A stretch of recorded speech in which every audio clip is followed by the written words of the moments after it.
हाँ गुरुजी, जय जगन्नाथ। क्या कर रहा है अभी?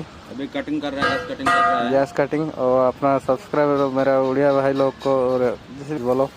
गैस कटिंग में क्या मतलब है कि अपना कोई भी कटिंग करने के पहले पूरा अपना सेफ्टी पहनने का, हैंगलेज पहनने का, हेलमेट पहनने का, अगर नोजल क्या क्लीन करने का, उसके बाद अपना ऑक्सीजन देखने का कितना है कितना नहीं है, कितना mm का है, कितना mm काटने का है, तो पूरा प्रोसीजर जानने का। किधर से आया है ऑक्सीजन किधर है? उधर ठीक है, आप स्टार्ट करो, दिखाओ कैसे काटते हो आप।